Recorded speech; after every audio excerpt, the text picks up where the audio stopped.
Om Mawigena Mastu Namasidam, Om Anambadrah Kertawiyantu Wiswata, Om Swastiastu. Umat Hindu Sedharma dimanapun Anda berada, pada kesempatan kali ini saya akan membawakan pesan Dharma yang berjudul dengan Karma Pala. Sering kita mendengar istilah Karma Pala. Karma yang berarti perbuatan, pala yang berarti buah. Yang dimana Karma Pala merupakan buah hasil dari perbuatan kita. Di mana dalam kehidupan sehari-hari, dalam kehidupan berbangsa dan bernegara, kita sering melihat kisah-kisah, kejadian-kejadian yang mengingatkan kita dengan karma kita sendiri. Ada sebuah kisah yang berceritakan tentang karma pala. Suatu hari hiduplah seorang ibu dengan 2 orang anaknya. Ibu tersebut tidak memiliki keluarga. Yang ia miliki hanya 2 orang anaknya. Dan pekerjaan ibu tersebut adalah sebagai seorang penjual tahu yang ia produksi sendiri. Suatu hari ketika ibu tersebut ingin menjual tahunya ke pasar, karena rumahnya jauh dari jalan besar sehingga ia harus melewati pematang sawah. Yang kanan kiri jalannya adalah sawah, hanya selebar 30-40 cm. Ketika di perjalanan, kebetulan tadi malam habis hujan sehingga menyebabkan jalan itu menjadi licin dan menyebabkan sang ibu terjatuh beserta tahu dan tempenya. Alhasil semua jualannya tidak bisa terjual karena kotor dan tercampur oleh lumpur yang berada di sawah tersebut. Di sisi lain, mobil yang harus ia tumpangi untuk berangkat ke pasar sudah menunggu di jalan. Sehingga mobil tersebut berangkat agak kesiangan karena harus menunggu sang ibu sampai menaiki mobilnya. Tetapi ketika hari sudah siang, ibu itu tak kunjung datang. Sehingga sang sopir pun memutuskan untuk meninggalkan sang ibu itu karena di dalam mobil sudah penuh dengan penumpang. Tinggal sang ibulah calon penumpang satu-satunya yang belum datang, sehingga mobil berangkat meninggalkan sang ibu tersebut. Kembali lagi ke cerita sang ibu. Karena sang ibu tidak bisa menjual dagangannya, maka ia kembali ke rumah dengan hati yang sangat sedih karena harus memikirkan dengan apa lagi dia membuat tahu, karena modal jualannya sudah habis karena tidak ada lagi tahu yang bisa dijual. Sehingga menangislah, sedihlah ibu tersebut. Dan ibu itu berdoa kepada Tuhan, ide Sang Yang Widiwasa, sambil meratapi nasibnya. Oh Tuhan, cobaan apa yang Kau berikan kepada diriku? Selama ini aku sudah rajin berdoa, selama ini aku sudah rajin berdharma, melakukan hal-hal yang baik. Selama ini aku sudah rajin berdana punya. Tetapi kenapa Engkau selalu memberikan cobaan kepada diriku? Hidupku sudah susah, dan tambah lagi dengan hal seperti ini membuat saya tidak bisa lagi berjualan, dan untuk besok tidak ada lagi yang bisa saya makan. Sambil menangis, ibu tersebut terus berdoa sampai sore hari. Datanglah seorang peternak bebek yang biasanya dia menggunakan tahu-tahu bekas untuk pakan bebeknya agar lebih baik seperti itu. Datang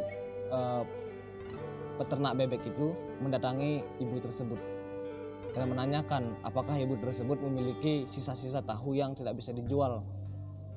Nah, kebetulan ibu tersebut tadi tidak bisa menjual semua tahunya karena kotor.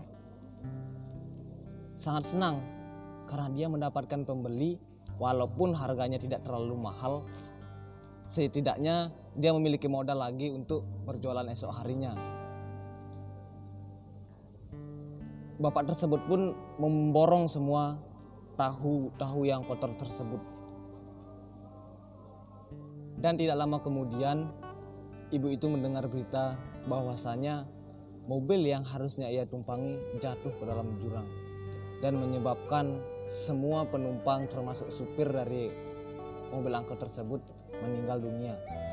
Dan ibu itulah satu-satunya calon penumpang yang selamat dari kejadian tersebut, karena dia tidak bisa berjualan karena tahunya tadi jatuh di sawah, sehingga dia berangkat dan tidak jadi ikut di angkot tersebut. Ibu itu kaget mendengar berita tersebut, mendengar berita bahwasanya angkot tersebut jatuh ke jurang dan semua penumpangnya tidak ada yang selamat selain dirinya. Dan dia berpikir, kenapa semua ini bisa terjadi seperti ini? Apa Tuhan memiliki rencana? Kenapa tadi pagi tiba-tiba saja saya jatuh dan menyebabkan tahu saya semua kotor? Dan saya tidak sangka juga tadi sore tiba-tiba ada yang membeli tahu saya. Dan saat ini saya mendengar berita bahwasanya angkot yang harus ia tumpangi terjatuh ke jurang dan membunuh seluruh penumpangnya dan menyebabkan penumpangnya meninggal dunia. Setelah itu dia berdoa dan merasa sangat sedih karena tadi sudah mengeluh kepada Tuhan bahwasanya Tuhan tidak pernah mengabulkan doanya. Ibu itu pun mengucapkan terima kasih kepada Tuhan. Oh Tuhan, ternyata dari semua rencanamu, dan ini merupakan rencana yang sangat baik untuk diriku. Selepas dari itu, umat sedharma dimanapun Anda berada, dari cerita tersebut kita bisa memetik sebuah kisah yang dimana kita tidak bisa mengeluh, tidak boleh mengeluh dengan keadaan kita saat ini. Terkadang Tuhan memiliki rencana lain untuk menjawab doa-doa kita, menjawab perbuatan-perbuatan kita. Tidak mesti dengan apa yang kita minta itulah yang Dia berikan.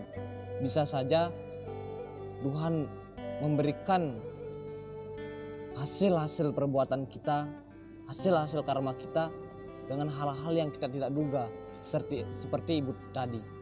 Seandainya jadi berjualan, apa yang terjadi? Dia akan meninggalkan 2 orang putranya, sehingga putranya menjadi yatim piatu dan harus hidup luntang-lantung tanpa orang tua. Umat Hindu sedharma dimanapun Anda berada, dalam sloka Bhagavad Gita Adhyaya 2 sloka 47 dijelaskan bahwasanya berbuatlah hanya demi kewajibanmu, jangan hasil yang engkau harapkan, jangan sekali-sekali pahala menjadi motifmu dalam bekerja, dan jangan pula berdiam diri tanpa bekerja. Artinya apa? Kita selalu diharapkan untuk berbuat tanpa kita memikirkan hasilnya. Kenapa kita dilarang untuk memikirkan hasilnya? Karena setiap perbuatan yang kita lakukan pasti akan mendapatkan hasil. Tetapi hasil tersebut sesuai dengan karma yang kita perbuat, entah itu banyak ataupun sedikit. Maka dari itu umat Hindu sedharma dimanapun Anda berada, kehidupan kita saat ini merupakan hasil dari perbuatan kita di masa yang lalu. Sehingga tidak ada yang perlu kita sesali hidup di dunia ini. Entah itu sekarang hidup kita susah, senang, itu semua tergantung dari karma yang kita miliki di masa lalu.